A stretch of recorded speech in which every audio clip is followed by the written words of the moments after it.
আমরা আজ যে একটু আউটডোরে আসলাম, হচ্ছে একটা গাড়ির রং করা হয়েছে। তো এই রংটা কি পরিমাণে ভালো হয়েছে না খারাপ হয়েছে সব বিষয়গুলো দেখাবো।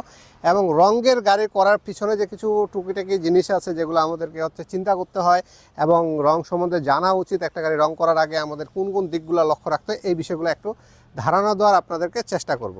তো আমরা এটা একটা হুন্ডা সিভিক গাড়ি হচ্ছে রং করছি, পুরান মডেলের গাড়ি, জানেন এটা অনেক পিছনের মডেলের গাড়ি। তো এখন হচ্ছে এই গাড়িটা কিন্তু রংটা দেখে কোনোভাবে বোঝার উপায় নাই যে এটা একটা পুরানা গাড়িতে রং করা হয়েছে কিংবা হচ্ছে একটা ওল্ড মডেলের গাড়িতে আমরা হচ্ছে রং করছি। এটাকে আমরা হচ্ছে একেবারে লেটেস্ট যে কালারটা আসছে ব্লু কালারের মধ্যে, তো সেই কালারটাই আমরা করার চেষ্টা করছি।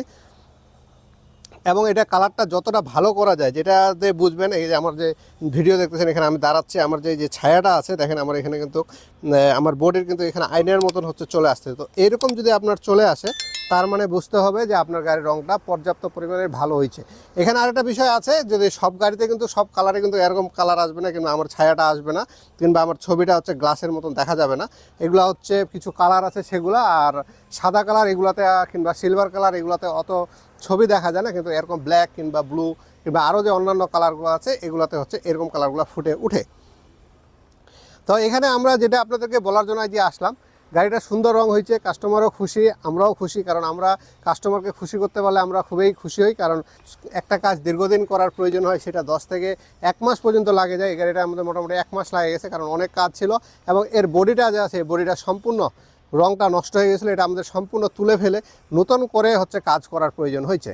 তো যিনাদের এরকম কাজ করার প্রয়োজন ওনাদের সময়টা দিতে হয়। আর প্রাইসটা তো আলোচনার সাপেক্ষে আপনাদের সাথে আমরা ভাঙ্গাইনি, সেটা নিয়ে কোনো সমস্যা হয় না। প্রাইস নিয়ে যেহেতু কথা বলার সুযোগ আছে, সেক্ষেত্রে আপনি কীভাবে চাচ্ছেন সেভাবে আমরা হচ্ছে আপনাদেরকে হাতে এই গাড়িগুলো তুলে দিই। তো এখন যেহেতু আমরা আলোচনা করব রঙের বিষয় কোনগুলো লক্ষ্য রাখবো, সর্বপ্রথম রঙের বিষয় চলে আসতে হবে গাড়ির বডি নিয়ে। গাড়ির বডিটা ভালো আছে কিনা, গাড়ির বডির হচ্ছে টেম্পারটা ঠিক আছে কিনা, যে লোহার যে ইস্পাতটা আছে সেই ইস্পাতটার টেম্পারটা ঠিক আছে কিনা, এর উপর ডিপেন্ড করে কালার উজ্জ্বলতা কিংবা হচ্ছে কালার টেকসইয়ের ব্যাপারটা। যদি বডি খারাপ থাকে সেক্ষেত্রে কিছু আমাদের কোডিং আছে, সেই কোডিংগুলোকে আমরা হচ্ছে সুন্দরভাবে আমাদের ফুটায় তোলার জন্য এবং কাজটা সুন্দর করার জন্য সেই কোডিংগুলো ইউজ করতে হয়। তো একটা গাড়ি যখন আমরা ফুল চাচে ফেলি, প্রথমেই আমাদের কাজ করতে হয় চাচে ফেলার পরে ডেন্টিংটা হচ্ছে একুরেটভাবে করতে হবে। যদি ডেন্টিং আমি একুরেটভাবে না করি সেক্ষেত্রে এই গাড়িগুলোর কিন্তু আমরা হচ্ছে ফিনিশিংটা নিয়ে আসতে পারবো না। আর এই ফিনিশিং নিয়ে আসার জন্য ডেন্টিংটা হচ্ছে খুব একটা কঠিন এবং জটিল কাজ। কারণ এই পুরান মডেলের গাড়ি, নতুন মডেলের গাড়ি যদি আপনি ভালো ডেন্টিং না করেন সেক্ষেত্রে পুডিং বেশি খাবে।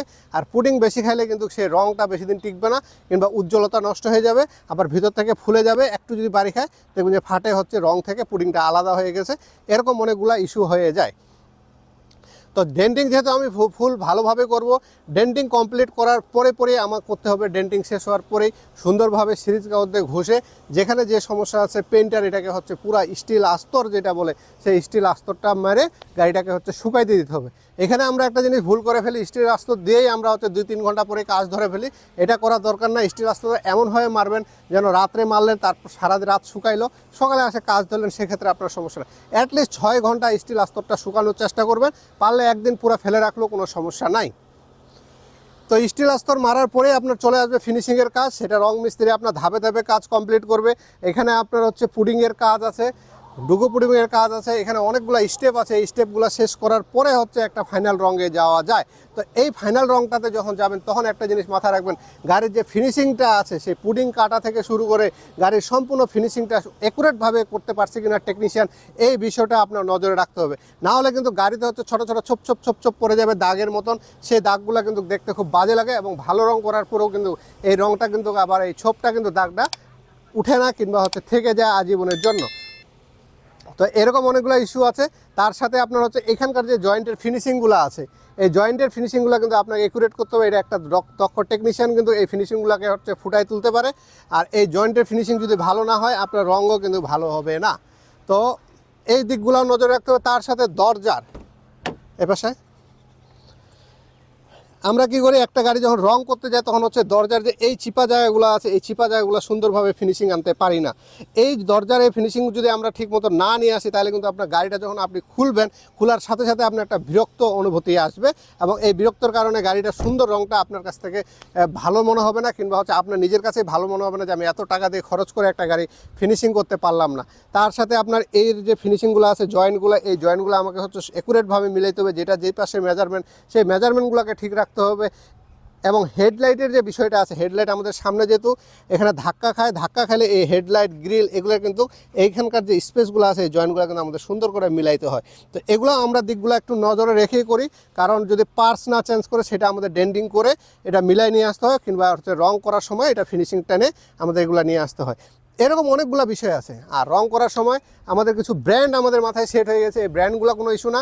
বাংলাদেশে ওই ব্র্যান্ডগুলো ছাড়াও আদার্স অনেকগুলো ব্র্যান্ড আছে, যে ব্র্যান্ডগুলো দিয়ে আমরা হচ্ছে গাড়ি ভালো মানের রং পেয়ে থাকি। তো এটাতে কিন্তু আমরা হচ্ছে চিকেন্স যে ব্র্যান্ড আছে, সেই চিকেন্স ব্র্যান্ডের রং করি নাই, এটা অন্য একটা ব্র্যান্ডের রং করছি। তাতে আমাদের কিন্তু গাড়ির উজ্জ্বলতা অনেক ভালো আসছে এবং সুন্দর আসছে। তো আপনাদের যেরকম বাজেট আছে সেরকম বাজেটের আপনারা হচ্ছে রং করতে পারবেন। আপনারা যদি ভালো বলতে হচ্ছে কোরিয়ান রং আছে, ইন্দোনেশিয়ার রং আছে, চায়না রং আছে, এই চায়নার মধ্যে কিন্তু ভালো রং আছে। প্রত্যেকটা দেশের এক একটা ভালো ভালো রং আছে। তো বাংলাদেশে অনেক ইম্পোর্টার এখন, এবং অনেক রঙের দোকান, অনেক সুন্দর সুন্দর রং আসে। আপনাদের গাড়ি যে কালার করতে চান, যেভাবে করতে চান, 1 পার্ট 2 পার্ট ফুল গাড়ি যেই রং করতে চান, আপনারা আমাদের কাছ থেকে করতে পারেন। তো এরকম সুন্দর রং এবং ভালো ভালো কাজের জন্য স্পিড অটো কেয়ার আছে সবসময়। আর সেই সাথে আমাদের এখানে একটা ট্রেনিং সেন্টার আছে, ডেন্টিং এবং পেন্টিংয়ের কাজ আমরা শেখাচ্ছি। যে ভাইরা দেশের বাইরে যেতে যাচ্ছেন, কাজ শিখে যেতে যাচ্ছেন, এবং স্কিল টেকনিশিয়ান ছাড়া কিন্তু দেশের বাইরে ভালো অর্থ উপার্জন করা যায় না, ওনারা স্পিড অটো কেয়ারে এসে ট্রেনিংটা করে আপনার একটা ভালো স্কিল নিয়ে দেশের বাইরে যেয়ে দেশের জন্য সেবা করার একটা সুযোগ পেয়ে যাবেন ইনশাআল্লাহ। তো আপনারা আসবেন, ফলকনের মাধ্যমে জেনে নেবেন আমাদের কন্ডিশনগুলো, আর সরাসরি এসে কথা বলে আমাদের ওয়ার্কশপ ভিজিট করে আপনারা যদি চান ভর্তি হয়ে যাবেন। এখন আমরা যেহেতু এটার শেষ পর্যায়ে চলে আসছি, আর বেশি কথা বাড়াবো না। এরকম কাজ এবং ট্রেনিং সেন্টার আর হাইব্রিড নন হাইব্রিড গাড়ি তো আমরা সাপোর্ট দিয়ে আসতেছি। হাইব্রিড গাড়ি ব্যাটারি, ব্রেক বুস্টার থেকে শুরু করে গিয়ার বক্স রিপেয়ার, সব কাজগুলো আমাদের এখানে আপনারা পেয়ে যাবেন। সবাই ভালো থাকবেন, আমাদের জন্য দোয়া করবেন। ধন্যবাদ।